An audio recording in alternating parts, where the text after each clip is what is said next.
Hello, I'm Laura Elliott, Chief Mission Delivery Officer for Girl Scouts of North Central Alabama. I'm excited to share with you some of the interesting history of Camp Coleman's 100 years. Established 100 years ago, Camp Coleman is located northeast of Birmingham near Trussville, Alabama. The camp is owned and operated by Girl Scouts of North Central Alabama. It's the oldest Girl Scout camp in the Southeast, still operating on its original site, and the third oldest Girl Scout camp in the United States. Camp Coleman was named for Gertrude Davidson Coleman, the first commissioner of the local Birmingham Jefferson County Girl Scout Council. Gertrude was born August 4th, 1881 in Ohio, and she grew up in California. She graduated with honors from the University of California at Berkeley, served as territorial secretary for the YWCA, and served overseas with the Red Cross and the YMCA during World War I. Gertrude married late in life, her first and only marriage. She was 39 years old when she wed John Shields Coleman, an up-and-coming Birmingham attorney, in 1921. Once settled in Birmingham, Gertrude quickly found her calling. She turned her talents to the burgeoning Girl Scout movement. Gertrude's growing influence led to her election as the first commissioner of the Birmingham Girl Scout Council, a role that she embraced with passion, training new Girl Scout captains. In 1923, there was no Girl Scout camp in Alabama, so local Girl Scouts went to Camp Winnetoska. But Gertrude and other Girl Scout leaders dreamed of a property just for Girl Scouts. It was not until 1925 that we had the courage to purchase a camp, Mrs. W.L. Murdoch recalled. Unfortunately, Gertrude Davidson Coleman would not live to see that dream fulfilled. Her life ended November 22nd, 1924, at age 43. After undergoing a cesarean section on November 15th at South Highlands Hospital, she succumbed to postpartum eclampsia a week later. Her newborn son, Davidson Coleman, survived her by only a month, passing away on December 22nd, 1924. Honoring his late wife's passion, John Shields Coleman established a Gertrude Coleman Memorial Cup. It was a competition, a field meet trophy with categories such as signaling, speed and accuracy, fire building, and first aid. Unfortunately, no one knows where the trophy is today, but it might have looked something like this. Gertrude's vision of a camp for Girl Scouts endured beyond her lifetime. On March 12, 1925, just months after her passing, the board of directors of the Birmingham Girl Scout Council met. They voted to take the necessary steps toward purchasing 160 acres near Trussville, owned by Mr. Dow, for a Girl Scout campsite. The purchase price was set at $4,400 or $27.50 per acre, a wise investment in the future of the region's Girl Scouts. In recognition of Gertrude's foundational role, the Girl Scout Council named the new camp Camp Gertrude Coleman and welcomed its first campers July 4th, 1925. The property was likely chosen for its beauty and geographic features, nestled along the banks of the winding Cahaba River, with an abundance of wildlife, scenic views, and overlooks. That first summer, July 4th, 1925, there were 24 campers and 8 counselors or adult chaperones, 32 people, and only 2 buildings. The Peter Pan unit, now known as Sherwood, is seen in this image, and the director's cabin, a smaller enclosed building for 2 or 3 people. Both buildings still stand at Camp Coleman today. That summer, 1925, campers felled a pine tree and made a makeshift flagpole. The current flagpole stands in the same location. The rock formation, known then as Fairyland, is now called Fairy Rock. Back then, a bugler announced the times for meals, activities, and gatherings. You can see by this schedule that being the bugler at camp must have felt like a full-time job. In August of 1926, Birmingham News photographer and reporter Walter Rosser documented camp life in a newspaper article. By then, a dining hall had been added, named Lowe Hall for Juliet Lowe. Mr. Rosser added captions to his images. Some of them are very descriptive, and we're very lucky to have his interpretation of the pictures. In woodworking, the girls make many useful and ornamental things, such as birdhouses, camp furniture, and the like, and they make them well, Mr. Rosser said. Some photos didn't make the newspaper, like this one, but we're very lucky to have them. Some of these, the earliest photographs ever taken at Camp Coleman. Another phase of nature study at the Girl Scout camp. Here, the girls are engaged in making blueprints of leaves, Mr. Rosser reported. Don't say girls can't drive nails or use a saw. Here, they're building a boat. This is fine business, Mr. Rosser claimed. The swimming pool at the Girl Scout camp is one of striking beauty and a rare charm. And of course, back then, he called this a swimming pool, probably just a swimming hole, a deep spot there in the river where girls were using it for swimming lessons. Of course, that deep spot's still there now, today. A couple of other images appeared with Mr. Rosser's article. The one on the right he captioned as bird watching, saying it was one of the favorite activities. And this one, all is not play at the Girl Scout camp. The campers spend much of their time doing educational work, and of course that is still the case today. By 1927, the map layout begins to fill in a bit. Lowe Hall, the dining hall, was added in 1926, and the Adirondacks cabin unit in 1927. Birmingham Civitans donated a new metal flagpole to replace the makeshift pine pole. It lasted until 1996, when an all-aluminum one was erected in memory of Edna Earl Blackburn, who was a camp director in the 1980s. Back in 1927, most campers coming to Camp Coleman arrived on the train. Some deboarded at the Trussville train station or depot, and the lucky ones were transported the rest of the way to Camp Coleman in the back of a truck with benches and sideboards. Others report that the train stopped out near Highway 11 and they hiked the rest of the way in, carrying all their belongings in makeshift blanket rolls. There were still no formal showers at Camp Coleman, so girls made do with shampooing in the creek and spit baths in lashed hand-washing stations.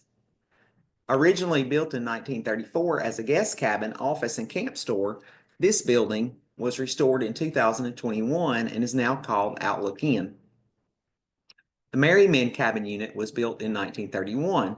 One of the original cabins still remains. Treasure Lodge, a wildly popular two-story building with loft sleeping, was added in 1934. Unfortunately, it had to be removed in the 1960s due to structural concerns. Labeled as the hospital on old maps and on the sign over the door here, this building was originally the nurses' station or infirmary. It was later used as the craft hut and replaced in 2019. Numerous attempts were made to build a bridge across the Cahaba for reliable access to the property on the other side of the river. It would be several decades before a permanent solution was found. And of course, outdoor cooking was truly outdoors, like this image that shows girls cooking under a tent fly. It would be 30 years before actual cook shelters were added. By 1935, the layout looked like this. There was a lot happening between 1936 and 1948. Horseback riding was added in 1940. The riding instructor was called the riding mistress. Riding was discontinued in the 1960s and returned again in 1986. The senior tent unit was added in 1948. Across the river, the pioneer unit for older campers. It was later named Pettiff Glen. A unit across the river required a reliable river crossing, and there was still not one. Paddling a canoe across the river every day just wasn't always an available option. Another footbridge washed away in 1945, and a raft replaced it in 1948. The raft was later named Marsh of the Barge. Girls towed themselves across the river on the raft using ropes and cables strung across the Cahaba. Girls liked the cabins at Adirondacks and Merryman, but in 1948, the treetop unit of platform tents was added. It was destroyed by a winter storm in 1993 and was not rebuilt. Horses remained popular, and of course, girls still swam in the Cahaba River. So by 1948, the camp layout looked like this. You can see the addition of the horse facilities, the riding arena, stables, the treasure lodge, two-story cabin that I mentioned, the office that's now called Outlook Inn here, and of course all the cabin units, Adirondacks and Merryman. In 1949, Mr. Harry Rust and his friends decided that a proper swimming pool was needed. The original structure was actually two pools, one shallow and one deep, constructed of chimney block and divided by an earthen wall covered with chimney block. Later, the dividing wall was removed and the two pools became one. Another cabin unit was added in 1949 named Virginia for Mrs. Herbert Stockham. Her name happened to be Virginia. Robin Hood, a huge clear-span open-air gymnasium, was built prior to 1952 and still provides a place for campers and groups to gather for activities. It's probably one of the most architecturally significant buildings on the property. In 1956, that problem of crossing the Cahaba River was finally solved permanently with another architecturally significant feature. Engineer Mr. Daniel Andrew Helmich designed and oversaw construction of a swinging bridge modeled after the center section of the Golden Gate Bridge and built with materials donated by Virginia Bridge and Iron. In 1958, the Jefferson County Girl Scout Council became part of a new organization, the Cahaba Girl Scout Council. Camp Coleman welcomed girls from a larger geographic area to raise the flag, write letters home, and ride horses. By 1958, the site had become more densely developed.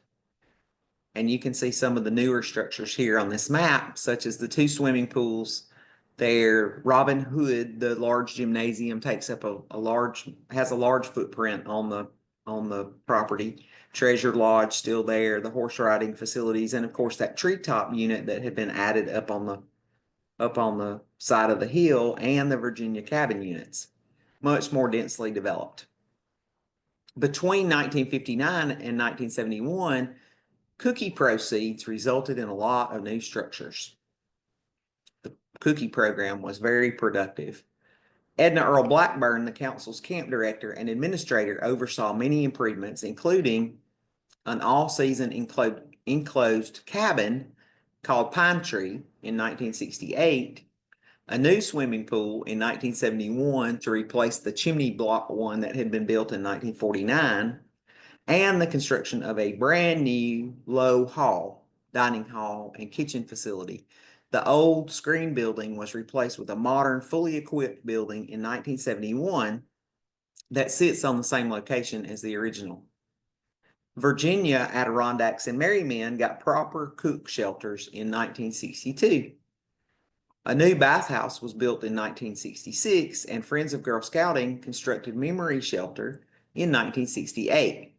So, by 1971, the layout was much more densely populated like this.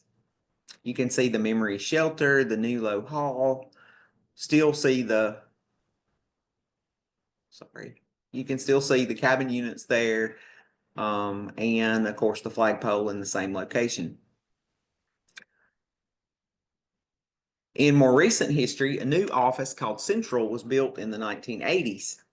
Horses returned in 1986, and a new barn was built in 1990. It has since been expanded. The Treetops tent unit was destroyed, as I said, by a winter storm in 1993 and was not rebuilt.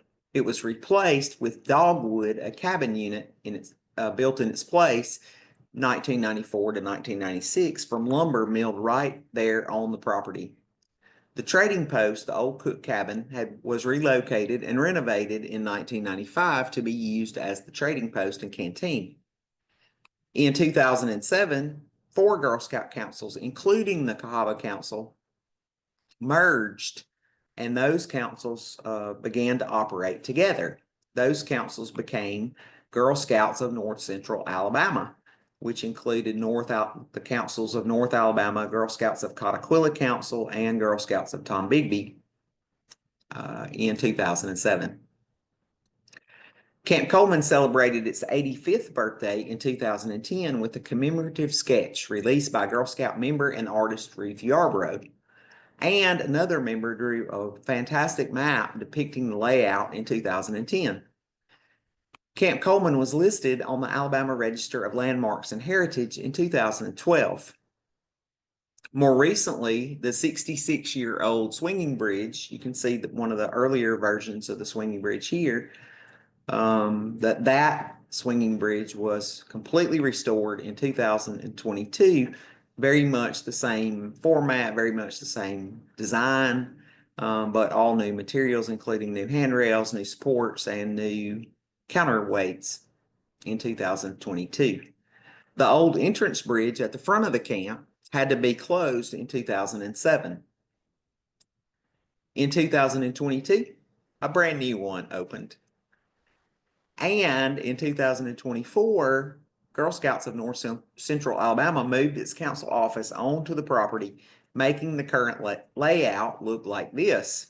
Very densely populated. You can see that most of the camp is being used now, or at least the part within the circular road layout. Girl Scouts still come to Camp Coleman to experience the outdoors, even though a lot of changes have occurred over her 100-year history. From sparse beginnings with 2 buildings for 32 people in July of 1925, the evolution from campfire cooking to dining hall, wash-away footbridges, and struggles with Marsha the Barge,